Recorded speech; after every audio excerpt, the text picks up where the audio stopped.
Nedumangad block panchayat 2021 ആരംഭിച്ച തരിശുരഹിത block എന്ന പദ്ധതിയുടെ ഭാഗമായി ആനാട് പഞ്ചായത്തിലെ സ്വകാര്യ വ്യക്തിയുടെ 35 ഏക്കർ സ്ഥലത്തെ 13 ഏക്കർ സ്ഥലം പാട്ടത്തിനെടുത്താണ് ആനാട് വട്ടവിള സ്വദേശികളായ ജോയി നിർമ്മല ദമ്പതികൾ കൃഷി ഇറക്കിയത്. നെടുമങ്ങാട് ബ്ലോക്ക് പഞ്ചായത്തിന്റെയും ആനാട് പഞ്ചായത്തിന്റെയും കൃഷിഭവനിന്റെയും സഹായത്തോടെ തരിശുഭൂമിയിൽ കൃഷി ഇറക്കാൻ ബന്ധുക്കളും കൂടെ നിന്നു. 20,000 തൈ ജമന്തിപ്പൂ, 3000 മൂട് വാഴ, പയർ, പാവൽ, പടവലം, മത്തൻ, സലാഡ് വെള്ളരി, 4 ഏക്കർ സ്ഥലത്ത് മരച്ചീനി, 6 പോത്തുകൾ തുടങ്ങിയവയാണ് ഇവിടെ കൃഷി ചെയ്യുന്നത്.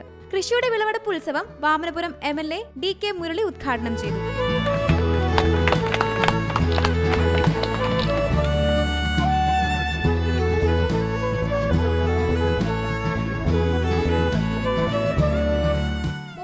വർഷമായി കാർഷിക രംഗത്ത് സജീവമായിട്ടുള്ള ജോയിയുടെ നേതൃത്വത്തിൽ 25 ലക്ഷം രൂപ മുടക്കി കൃഷി ചെയ്ത് വിളവെടുപ്പ് തുടങ്ങിയപ്പോഴാണ് പൂക്കൃഷിയെക്കുറിച്ച് ആലോചിക്കുന്നത്. തുടർന്ന് 20,000-ഓളം വരുന്ന ജമന്തി ഇനത്തിൽപ്പെട്ട വിത്തുകൾ പാകി കൃഷി തുടങ്ങി. പൂക്കൃഷി വിജയം കൊയ്തതോടെ മഞ്ഞ, ഓറഞ്ച് നിറങ്ങൾ കൊണ്ട് മനോഹാരിത സൃഷ്ടിച്ച പ്രദേശം പിന്നെ 20 രൂപ ടിക്കറ്റ് നിരക്കിൽ പൊന്മുടി ടൂറിസം കേന്ദ്രങ്ങളിലേക്ക് പോകുന്ന സഞ്ചാരികൾക്കായി സജ്ജമാക്കി. ഒരേ സമയം 2 വിളവും എന്നുള്ളൊരാശയം മനസ്സിൽ തോന്നി.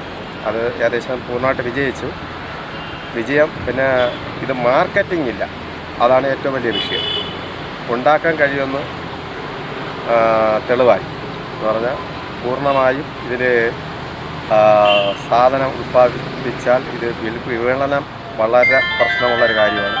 അത് നടക്കുന്നില്ല. ഇപ്പോൾ എന്തായാലും ഒരു 1500 കിലോ പൂ വരും ഇപ്പോൾ നിലവിൽ നിൽക്കുന്നു. ഇതെടുക്കാനായിട്ട് ആരും വന്നിട്ടില്ല. കുറച്ചൊക്കെ വരുന്നു, 1 കിലോ 2 കിലോ 5 കിലോ അന്ന് എടുത്തു കഴിഞ്ഞാൽ പോവില്ല. ഒന്നോടെ 1000 കിലോയ്ക്ക് മേളിൽ പൂവുണ്ടാവും. പൂക്കൃഷി കൂടാതെയുള്ള മറ്റ് കാർഷിക വിഭവങ്ങൾ പൊതുവിപണിയിലും നെടുമങ്ങാട് അന്താരാഷ്ട്ര മാർക്കറ്റിലും ഹോർട്ടികോർപ്പിനും പൊതുജനങ്ങൾക്ക് ചില്ലറയായും നൽകാറുണ്ട്. തത്തൻകോട്ടെ 13 ഏക്കറിന് പുറമെ ആനാട് ഒരു സ്വകാര്യ വ്യക്തിയുടെ 7 ഏക്കർ സ്ഥലത്തും കർഷക കുടുംബം കൃഷി ചെയ്തു വരികയാണ്. C Malayalam news, Thiruvananthapuram. പുതിയ വാർത്തകളും വിശേഷങ്ങളും ഇനി വിരൽ തുമ്പിൽ.